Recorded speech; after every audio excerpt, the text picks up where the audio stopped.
que uma redução da carga horária de trabalho foi acompanhada de uma redução do número de erros médicos em UTI. Esse é um trabalho marcante, muito significativo, onde se comprovou essa relação entre a carga horária, né, e o número de erros.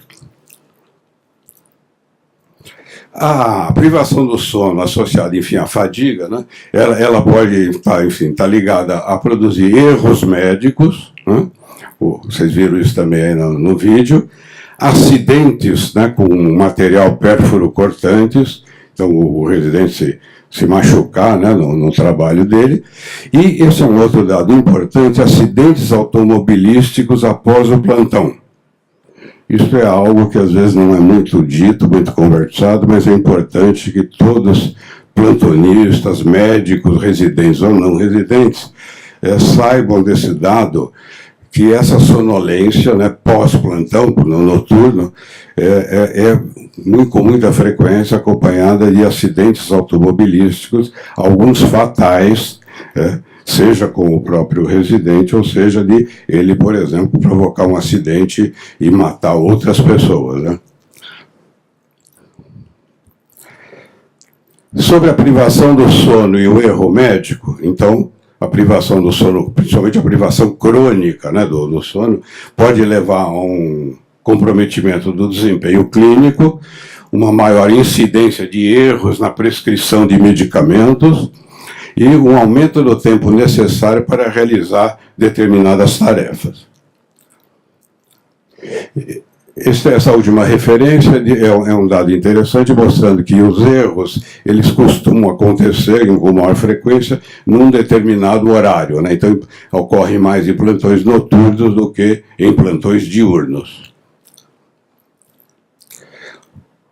Um outro dado que tem sido muito estudado na literatura, e isso é uma coisa que eu queria salientar, a literatura sobre a residência médica, a literatura internacional, é extensíssima. Existem muitos e muitos e muitos trabalhos estudando residência médica. Quem tiver interesse em procurar referências a respeito, as palavras-chave em inglês são internship and residence. Internship se refere ao primeiro ano de residência. É o primeiro ano. Esse é intern, quando vocês virem assim, em trabalhos, né, de língua inglesa, não é o nosso interno, não. É o R1. Então, internship é o primeiro ano de residência. Esse foi um trabalho clássico da literatura que mostrou, enfim, uma prevalência importante de quadros depressivos em residentes de primeiro ano. É um trabalho de 1975.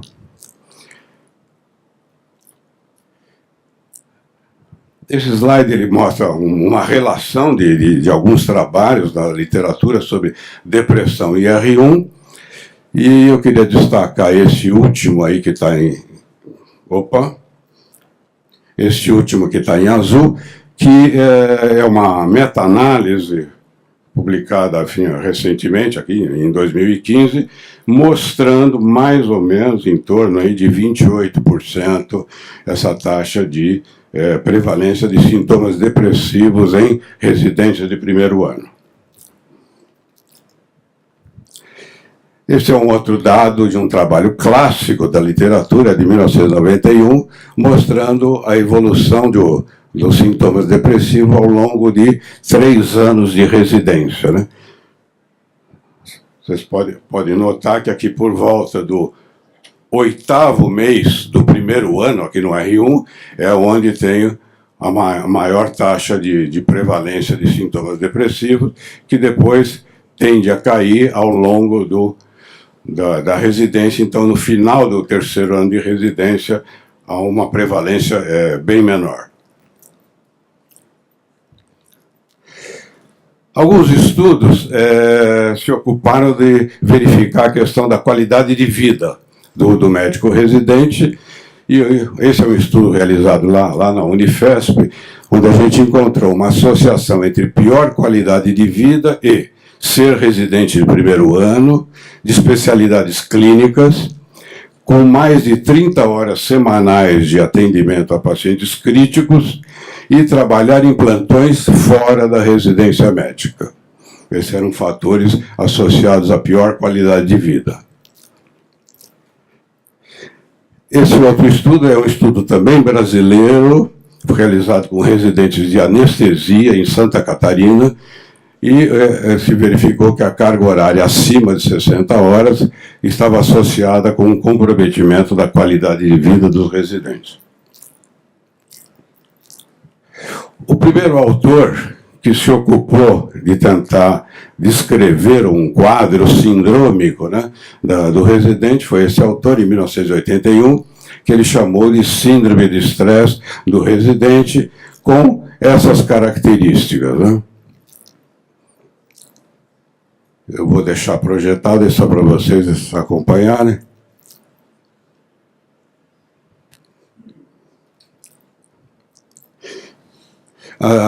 O termo discórdia familiar aí é referente enfim, a divórcios, principalmente, mas isso é porque os residentes norte-americanos, eles são mais velhos do que os nossos residentes, por isso são pessoas, enfim, que em grande parte já são casados, alguns têm filhos, né?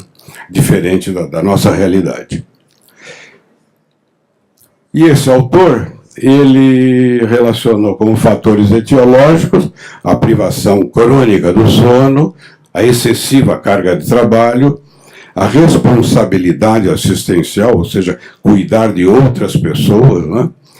As mudanças frequentes das condições de trabalho, pelas mudanças dos estágios ao longo da residência, né? Tem mudanças frequentes dos estágios, e a competição existente entre os residentes, principalmente em ambientes universitários. Este é um estudo muito interessante, feito lá nos Estados Unidos, abrangendo cerca de 50 mil residentes de 274 programas de residência médica em clínica médica. E eles estudaram as licenças de afastamentos dos residentes por razões emocionais. Então, todas aquelas licenças que aconteceram em função de distúrbios de ordem emocional. E eles encontraram esses dados aqui.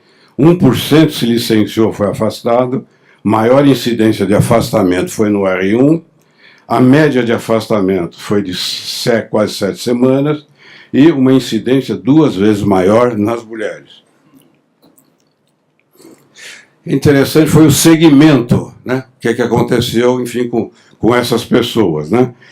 Cerca de 80% retomaram a residência, desses que retomaram, 27% acabaram mudando de especialidade, 10% abandonaram a medicina, 3% tentativa de suicídio e 1%, aliás, 2%, mas é 2% daquele 1% que se licenciou. No total, em termos de suicídio, foram cerca de 8 suicídios. Professor Luiz Antônio, mais 5 minutos. Hã? Mais 5 minutos. Quanto? 5 minutos. 5. Bom, então eu vou passar um pouco rápido aí, gente. Enfim, aqui são os principais quadros, né? Esse talvez seja o ponto mais importante, são as disfunções profissionais. Ou seja, insatisfação no trabalho, falta, afastamento, licença, erros, excesso ou falta de confiança, as duas são disfuncionais. Há um certo ceticismo e uma perda da capacidade de se compadecer com o sofrimento dos outros. Um assunto que tem sido largamente estudado nos últimos anos é o burnout. Acho que todos vocês já estão um pouco familiarizados com esse termo, né?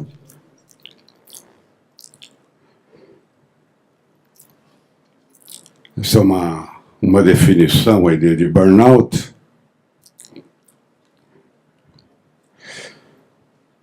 Um estudo relativamente recente, aí de 2006, estudou a privação do sono, a depressão e o burnout. É um estudo prospectivo, enfim, verificaram no início do R1 e no final do R1, vocês podem ver aqui quais foram os resultados. Esse é um gráfico bastante conhecido, talvez vocês conheçam, feito a partir de um estudo com residentes de clínica médica, mostrando uma espécie de história natural psicológica do R1. Aqui ele está no começo do R1, ele está todo feliz da vida, satisfeito, não vê a hora de começar a residência, está se achando o máximo, inteligentíssimo, ultra competente, muito melhor que todo mundo. E aí ele começa a se dar conta que ele não sabe um monte de coisa, ele entra num quadro depressivo, depois ele liga o automático, por volta do 8º mês ele tem um quadro depressivo mais irrelevante, ele sai desse quadro depressivo, às vezes ele entra num estado maníaco de excitação, que precisa tomar muito cuidado. É quando o R1, por exemplo, ele quer operar sozinho. Ele vai operar, não precisa nem de anestesista. Né? E, finalmente, aqui no final do R1 é quando ele tem uma satisfação relativamente próxima do quadro inicial, quando ele começou o R1. Esse é o nível de satisfação em 3 anos, como vocês podem ver. Então, o menor nível de insatisfação é aqui, por volta do 8º mês do R1, e depois vai crescendo. Bom, o que eu queria falar mais um pouco... Quanto tempo eu tenho aí, Arthur? Fala, Arthur. Quanto tempo?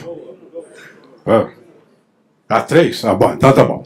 Bom, tudo isso daí são dados, enfim, mostrando, digamos, uma faceta, né, uma face da residência médica.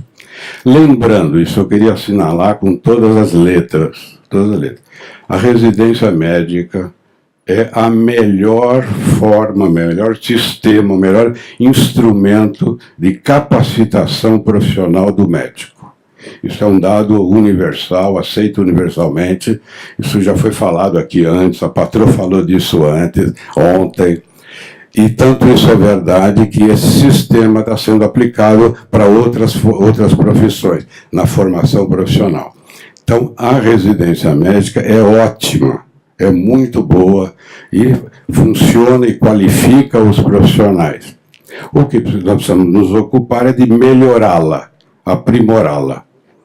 Então, valorizar a residência médica, um movimento de valorização da residência médica é muito bem-vindo. Eu acho que nós temos que defender esse sistema, mas ele precisa ser melhorado, ele precisa ser aperfeiçoado. Aqui eu vou deixar algumas ideias de sugestões, né? Então, medidas institucionais, quer dizer, medidas que podem ser tomadas pelos gestores das instituições, pelos gestores de programas de residência médica, pelos coordenadores, pelas comissões de residência médica, as COREMs, enfim, pelas pessoas responsáveis pela gestão. Primeiro deles,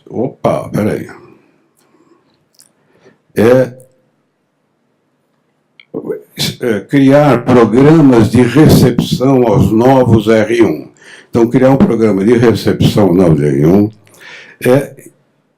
principalmente para o acolhimento desses residentes, mas também pela possibilidade de transmitir a esses novos residentes um pouco do caminho que eles irão percorrer, das dificuldades que eles terão e dos recursos institucionais que eles podem usar caso venham a ter dificuldades. Esse é um momento muito importante de recepção. Atualmente eu estou aposentado, mas na época que eu participava lá da Escola Paulista de Medicina, a gente fazia um programa que durava 1 semana, onde eles tinham toda uma possibilidade de conhecer a instituição, conhecer, enfim, o que havia, conhecer questões éticas, saber de certas recomendações que às vezes o estudante de medicina não tem e desconhece. Por exemplo, eu demorei um certo tempo para ficar sabendo que o prontuário do paciente, por exemplo, pertence ao paciente. Eu achava que pertencia ao hospital. Na verdade, pertence ao paciente. É algo que ele tem o direito, por exemplo, de ele pedir uma cópia do prontuário dele quando ele sai de uma hospitalização. Então é uma coisa bastante delicada o que é que você escreve, por exemplo, num prontuário de um paciente. De qualquer forma, esse programa de recepção me parece algo assim fundamental a ser organizado pelas COREMES. Esse é o segundo ponto, que é o garantir a supervisão diuturna, principalmente para os R1. É lógico, quem está começando, quem está mais inseguro, quem, enfim, tem mais dificuldade, fica mais ansioso mesmo. Extinção do regime de 36 horas contínuas de trabalho. Esse é um dado muito interessante, muito importante. Até onde eu estou informado, esse regime só existe em medicina. Isso é criação de médico. Quem criou isso foi médico. Em outras profissões, isso não existe. Em outras profissões que são muito estressantes, como as corporações militares, por exemplo, o regime é de 12 por 36, quer dizer, 12 horas de trabalho por 36 de descanso. É um dado muito curioso isso, né? Mas o fato é que é algo bastante, digamos, discutível a manutenção desse sistema de plantão, seja por uma determinação, digamos, de um programa de residência, seja pela vontade própria do residente, e ele fazer isso por conta própria dele e trabalhar 36 horas contínuas de plantão. Uma outra medida é a adequação do número de residentes à carga assistencial. Uma extremamente importante, já foi falado aqui, né, é a valorização da preceptoria. Se eu valorizo a preceptoria, eu vou cuidar da preceptoria. Se eu acho que a preceptoria é importante, ela é valiosa, eu vou dar incentivos, eu vou, enfim, tentar remunerar esse preceptor, eu vou capacitar esse preceptor, eu vou investir nesse preceptor. Valorizar a preceptoria é algo também, me parece, bastante importante. Desenvolver programas de tutoria. Um outro dado, realizar fóruns anuais internos de avaliação dos programas de residência médica. Enfim, cada COREME, por exemplo, realizar um fórum, né, com a participação dos residentes, de avaliação de cada um dos programas que aquela instituição tem. Criação de serviços de assistência à saúde mental dos residentes, da mesma forma que se tem em relação aos estudantes de medicina, e desenvolvimento de diversos programas, né, de bem-estar ocupacional e de qualidade de vida. Muitas sociedades de especialidades têm se ocupado disso, e algumas têm dedicado muita atenção a essa questão do bem-estar ocupacional. Eu, pessoalmente, conheço um pouco a Sociedade Brasileira de Anestesiologia, e ela tem investido muito nessa questão de procurar estudar, pesquisar e criar mecanismos pensando no bem-estar ocupacional do profissional. Professor, tempo concluído. Opa! Espera aí que agora é a parte mais importante, pô. Não, agora é a mais importante. Espera aí, gente. São os 10 mandamentos para os residentes. Olha, residentes, muita atenção, hein? Agora isso aqui é com vocês, hein? Primeiro lugar, aproveite esse período da sua vida para aprender. A residência médica é a melhor forma de capacitação profissional em medicina. Segundo mandamento, exija supervisão diuturna. A supervisão de profissionais experientes é a chave do sucesso da residência médica. Quer dizer, cobre a supervisão. Agora, é claro que para cobrar a supervisão, vocês precisam ter uma certa humildade de aceitar que precisam, né? Precisa passar por essa fase, né? Precisa reconhecer que precisa. Faça uma lista diária das prioridades no trabalho, suprima tarefas importantes, mas não essenciais. Não sobrecarregue a sua agenda. Adie alguns projetos e planos. Por exemplo, não dá para ficar fazendo todos os cursos de língua, de neurolinguística, de mais não sei o quê, de alpinista, enfim.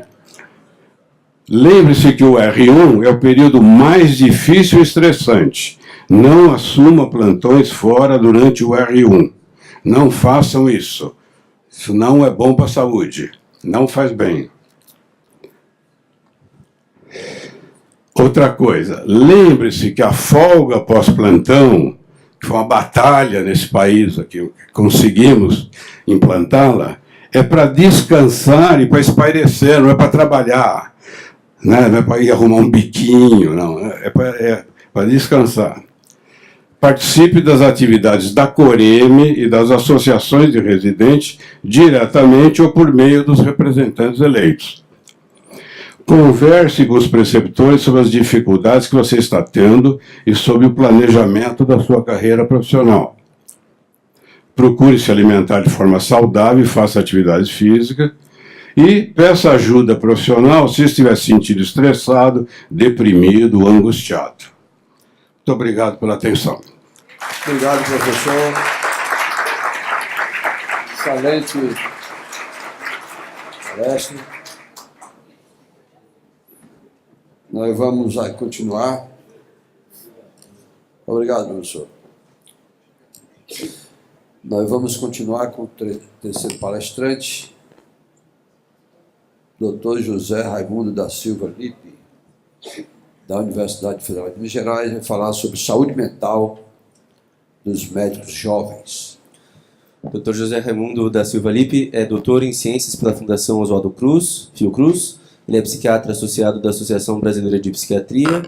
Ele é psiquiatra da infância e da adolescência pela Universidade Federal de Minas Gerais, coordenador da Comissão de Atenção à Saúde Mental do Médico da Associação Brasileira de Psiquiatria, membro emérito da Academia Mineira de Medicina, diretor científico da Academia Mineira de Medicina, psicanalista didata em terapia de grupo e família, coordenador do Ambulatório Especial de Acolhimento e Tratamento de Ofensas Sexuais e professor convidado da Faculdade de Medicina da UFMG e professor colaborador da Faculdade de Medicina da USP. Professor Lippe, o senhor tem 30 minutos. Bom dia a todos. Isso é voz de velho, desculpe. O meu tema ali está, e eu vou tentar seguir a trilha do brilhantismo que eu assisti ontem aqui, entusiasmado com jovens, e com os jovens colegas também da mesa. Como vocês estão vendo, a vida é uma longa viagem, mas o poeta Mário Quintana disse que, vou voltar para vocês lerem, senão vocês vão ver só o dinossauro. O tempo é a insônia da eternidade. E eu estou aproveitando esta insônia. Estou aqui nesta vida com mais de 81 anos, tentando fazer alguma coisa de útil para mim e para a comunidade. Obrigado. Como vocês veem, recentemente foi descoberto esse Pinóquio Rex, que é chinês, e eu sou neto de chinês. Eu ouvia da minha mãe, quando menino, muitas coisas que este Confúcio falava, e uma das coisas que eu guardei bastante e procuro praticar é o seguinte, da minha forma de falar o que ele ensinou, que seres humanos superiores depende de uma série de fatos, mas seres humanos superiores são aqueles que, de início, colocam em prática a sua palavra, para depois falar das suas ações. Discursos vazios, nós estamos acostumados a ver muito. Então, Confúcio nos dá esta possibilidade, falarmos sobre aquilo que podemos e já fizemos. O nosso Conselho Federal de Medicina, que eu tenho o privilégio de, pela primeira vez, vir aqui falar, e ontem tive o privilégio de passar o dia todo assistindo, fala do que faz. Como está ali a pesquisa sobre o médico, com dados estatísticos que vocês estão cansados de saber, mas um deles embaixo, necessidade de ajuda psiquiátrica, 21%. Ansiedade, depressão, dependência química e 3% de doenças psiquiátricas graves. Esse é o levantamento do Conselho Federal de Medicina. 12% desses 3% eram de anestesiologistas. Também publicou, em 2007, coordenado pelo meu colega psiquiatra de infância, Genaro, este Saúde Mental dos Médicos do Brasil, novamente, que possivelmente foi fruto daquela pesquisa intensa que foi feita. Então, o Conselho Federal de Medicina faz e fala do que faz. Também, a Academia Mineira de Medicina, onde eu sou o diretor científico, nós promovemos e realizamos em março de 2014 a primeira jornada brasileira de saúde mental do médico. E vamos ter agora, em setembro, a segunda. Desculpe a diferença da modificação, mas foi eu que fiz ali para poder aproveitar o slide anterior. Então estão convidados aqueles que desejarem. Isso vai ser projetado e vai ser também feito à distância, poderão fazer por via internet. Mas tem o Tiranossauro Rex. O Tiranossauro Rex, alguns descendentes desses tiraram quase todo o dinheiro do Brasil e mentem dizendo que não sabem de nada. Falaram demais e fizeram alguma coisa que eu era entusiasmado com o projeto no início, mas depois só fala. Continuando, eu vou falar daqui, dessa posição de psiquiatra, né? Da infância e adolescência, que é a minha maior formação, depois de ter sido psiquiatra geral, doutor em ciências, como foi falado, e psicanalista de grupo e família. Esse Shankov, que eu conheci muito bem, é um pediatra, ele fala desse conjunto importantíssimo da biologia, como já foi mostrado aqui, da ecologia, ou seja, os aspectos físicos, psicológicos e sociais. A gente não pode... Eu vou ser bastante pedagógico, mas nós temos um pouco de pressa pelo tempo.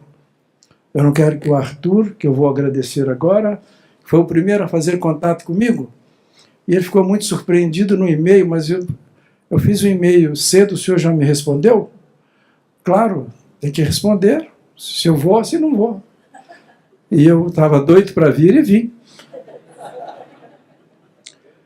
Então, isso é alguma coisa muito conhecida desde 1948, que saúde é um estado de completo bem-estar físico, mental e social. Isso já está decorado na cabeça de todo mundo. Mas também, será que as condições, né, atuais permitem que o médico jovem tenha isto?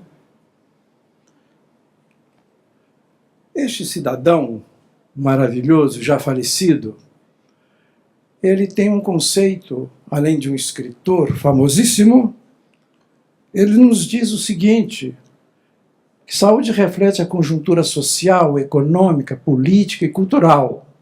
Ou seja, a saúde não representa a mesma coisa para todas as pessoas. Dependerá da época, do lugar, da classe social. Dependerá de valores individuais, dependerá de concepções científicas, religiosas e filosóficas. Scliar, então, nos dá a pista para saber o que é verdadeiramente saúde. E saúde mental? Nós vamos tentar trabalhar aqui um pouquinho pedagogicamente o que eu penso a respeito disso. Voltando ao homem, né, essa viagem, né, essa vida é uma viagem, pena eu estar aqui só de passagem, diz o Paulo Leminski, o famoso poeta carioca. Mas esse cidadão aqui, né, que é o Bowman, eu tenho vários livros dele, ele é um sociólogo polonês, radicado na Inglaterra, e que trabalha com essa velocidade da humanidade e do homem no mundo moderno, onde o médico jovem está inserido mais do que a minha geração. Então, líquido moderno é uma sociedade que as condições sob as quais agem seus membros mudam num tempo mais curto do que aquele necessário para a consolidação em hábitos e rotinas das formas de agir. Ou seja, um vapt-vupt. Você tem as demandas, você tem que resolvê-las de qualquer maneira. E por isso, o tempo é mais importante do que a qualidade do comportamento dos produtos. Você tem que fazer muito e rapidamente para poder atender a demanda desse mundo líquido moderno. E o que isso causa? Causa o consumismo, inclusive do médico. Eu considero o consumista aquela pessoa, né, que compra o que não precisa, com dinheiro que não tem, para influenciar pessoas que não conhece e para tentar ser a pessoa que não é. Eu traduzo isso para a medicina, que o médico que pede exames que não necessita, para o qual não está preparado para ler o resultado, e faz isso para influenciar pessoas que ele não conhece no seu consultório, tentando ser o médico que ele não é. Chama-se exame complementar. Complementa. Quando eu estudava medicina, isso é para fazer exame no pulmão, no coração, e que a gente fazia diagnóstico. Até hoje, se for preciso, eu faço alguns. Mas esse consumismo ele é perigoso porque a pessoa compra um carro daquele jeito para morar num casebre desse. E o carro fica parado. Então, num posto de saúde daquela qualidade, se pede ressonância magnética, sem examinar o cliente. É um absurdo. E isso faz o quê? Nós estamos muito intolerantes e muito impacientes. Nós queremos resolver as coisas com muita rapidez. E como que isso acontece? A pessoa intolerante, olha o que ela faz. Tolerância é uma atitude mental, caracterizada pela falta de habilidade, essa palavra foi muito falada aqui, ou vontade de reconhecer e respeitar diferenças, e crenças e opiniões. Ou seja, a gente vê a viva e a cores, alguém degolando pessoas. Estão me avisando aqui que está na hora de tomar água. Dá licença.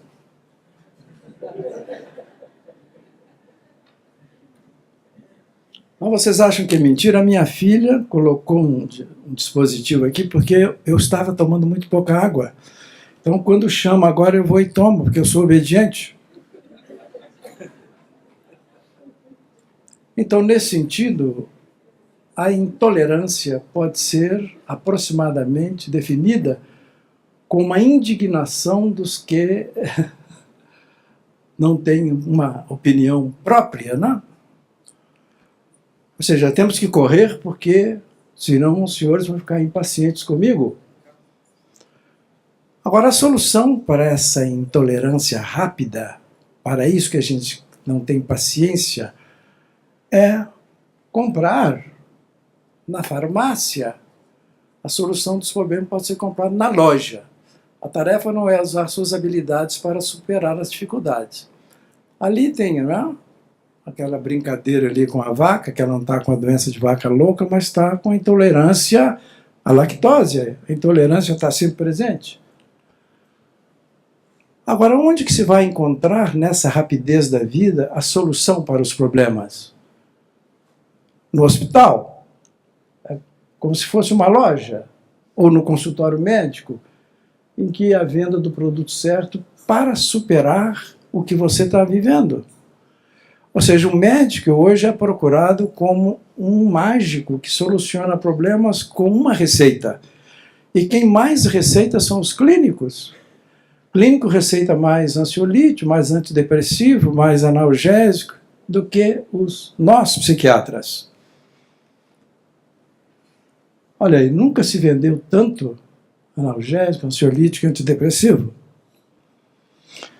Agora, como fica nessas condições atuais o médico jovem? O estresse ocupacional, que já foi falado aqui, é o conjunto de perturbações que caracterizam o desequilíbrio físico, psíquico e relacional que ocorre num ambiente de trabalho. Ou seja, eu estou sendo bastante pedagógico pelo vício de mais de 50 anos de docência. Então a gente aprendeu a ser minucioso para as pessoas poderem nos entender. Aí eu não tenho tanta pressa.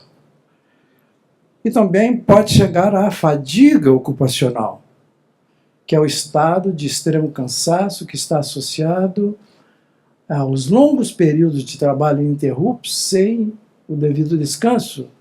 Então, excesso de trabalho, pressão na produção, tudo que já foi falado anteriormente aqui, podendo chegar a produzir a fadiga. Então eu vou dar a minha ideia sobre a visão biopsicossocial da tensão aumentada ou do estresse. Isso é um conceito lipiano.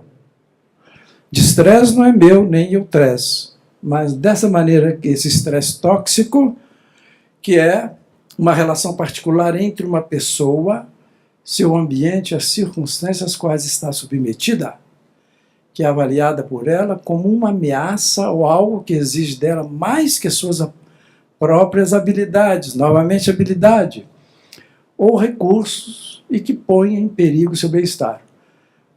Então, o estresse, precisamos todos, sem ele nós não progredimos, mas o estresse já nos segura.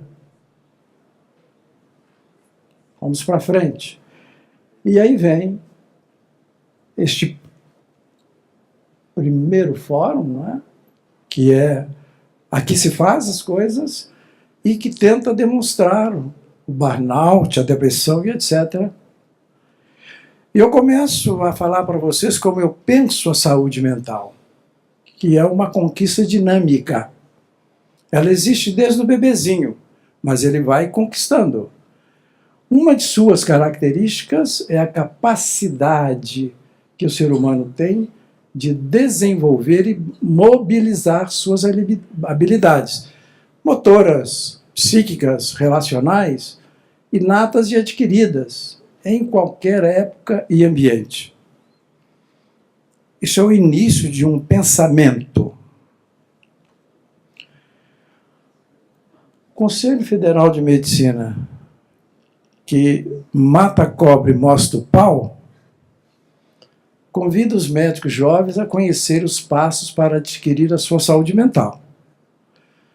E eu aqui, como convidado da Academia Mineira de Medicina, que eu sou, como foi dito, o vice-diretor, o diretor científico, o ano que vem, se estiver vivo, vou assumir a presidência, e também a Associação Brasileira de Psiquiatria, que eu sou coordenador da Comissão de Atenção à Saúde Mental do Médico, que o Dr. Luiz Antônio, aqui presente, faz parte dessa comissão. Queria cumprimentar a doutora Kátia também, de longos anos de conhecimento, e toda a mesa. Ou seja, vamos saindo desse pacto de silêncio que os médicos e suas famílias tinham quando o médico adoecia psiquicamente, era tudo escondido. E tirar esse peso sobre nós para podermos continuar o nosso trabalho. Um barco está mais seguro no porto, mas não foi feito para isso que ele foi construído. Então o médico, ele tem que viajar, ele tem que criar. Para isso ele tem que estudar muito. O José de Letamendi, um grande médico espanhol, em 1860 e poucos, disse o seguinte: aquele médico que estuda só medicina nem medicina sabe. E acrescentou, aquele médico que não é filósofo, nem médico ele é. Não basta estudar a medicina, temos que estudar mais coisas.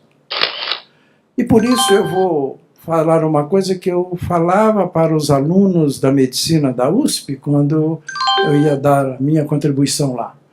Esse barulhinho é para acordar quem está cochilando. Área do corpo, área da mente, área do mundo externo, que José Blecher, um grande psicólogo argentino que eu conheci, ele mostra 3 áreas de manifestação da conduta. A conduta humana sempre se manifesta através dessas 3 áreas, uma predominante sobre as outras.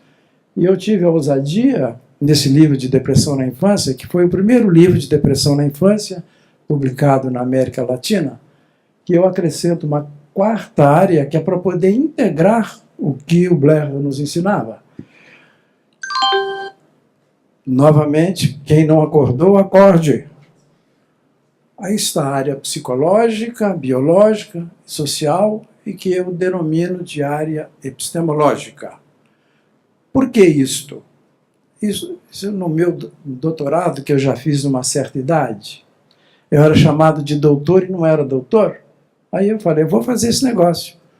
E hoje eu sou professor doutor, né? É bom.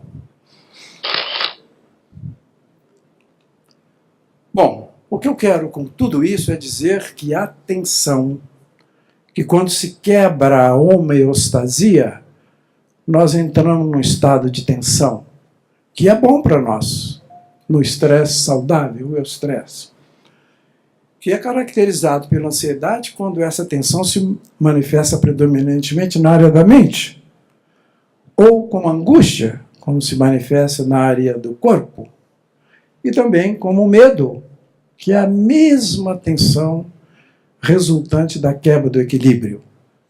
A fobia, por exemplo, nós temos um colega psiquiatra que ele tem medo de altura, ele tem fobia à altura e a lugar fechado.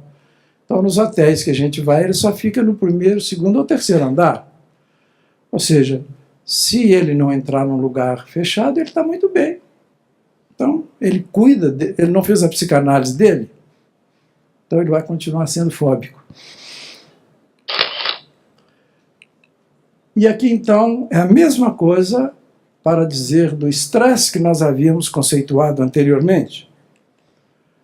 Então, esse estresse, como foi falado pela doutora Kátia, tem aquelas 3 fases, que eu vou chamar a atenção pela última, exaustão, esgotamento. Se lá em 1936, vocês que estudaram bastante essa parte, se lembram que Szilai era estudante de medicina? Ele começou a descobrir isto. E ele foi falar com o professor dele, e o professor dele disse, olha aqui, rapaz, você é estudante, o professor sou eu, não me venha com bobagens. E os 2 brigaram, mas ele veio a ser o grande Szilai que foi. Não tocou não, mas eu vou tomar mais um pouquinho.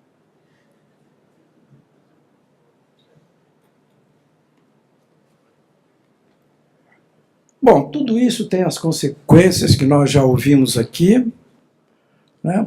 Alta prevalência em médicos, estudantes de medicina, suicídio, depressão, tudo isso que vocês viram, que realmente são consequências da não elaboração.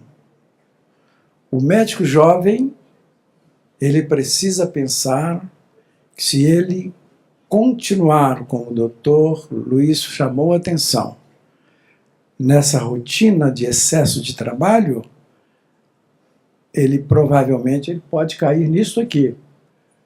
Então, a vida emocional do médico começou a ser estudada no século XX, gratificações psicológicas, materiais, e tem caráter ansiogênico. A gente pode ver se tem carga horária excessiva, se tem privação de sono, se tem contato com a doença e a morte, que sempre vai ter, a competição entre os colegas, quem é melhor de quem e com o quê, a responsabilidade profissional e as más condições de trabalho podem alterar a saúde mental do médico. Eu estou correndo porque senão o Arthur vai puxar minha orelha. Esse processo adaptativo frente a esses fatores estressantes, e vai dependendo do indivíduo, poderá fazer com que essa balança fique bem adaptada. Quem elevar